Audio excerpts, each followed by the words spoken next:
April 21st, 2018, Camino de Santiago, also known as the Way of St. James, a historical pilgrimage across the northern Spain. The history of the Camino goes all the way back to the beginning of the 9th century, the moment of the discovery of the tomb of the Apostle St. James. Back to the medieval time, pilgrims believed that they were guaranteed a place in heaven if they complete this pilgrimage. Nowadays, people from all around the world come to walk the Camino for various reasons: religious, spiritual, or just take it as a physical challenge. So why I decided to walk the Camino? I need to first tell you about my geographic location. On the map, the green dot St. James is the traditional starting point of the Camino de Francia, which is also the most popular routine of the Camino. It is very well established. Then the white dot is where I am currently doing my exchange semester at. So my university is actually one path of the Camino. Therefore, it's very common to see pilgrims doing the way around my campus, and I have heard a lot of stories about it, from the idea of self-transformation to finding your soulmate.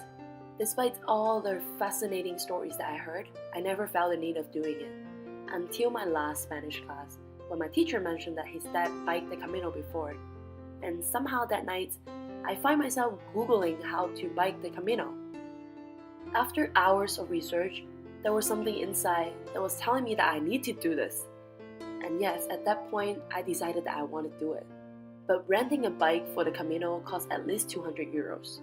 So I decided to buy a second-hand bike.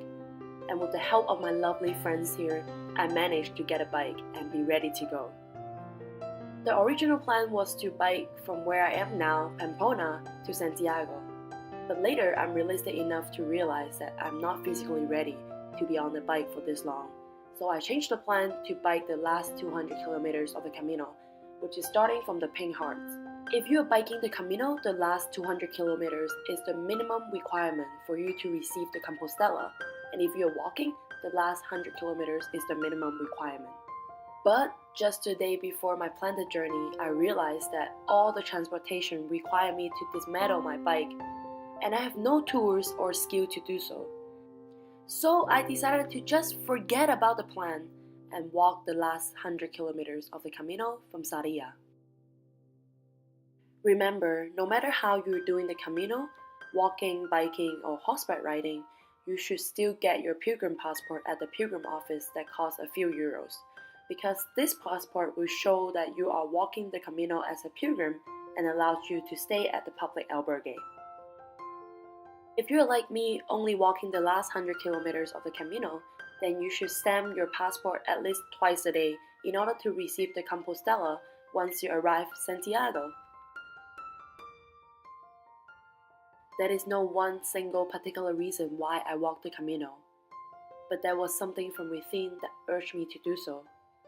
And when I decided to do the Camino, I felt very touched every time when I saw other pilgrims walking the way.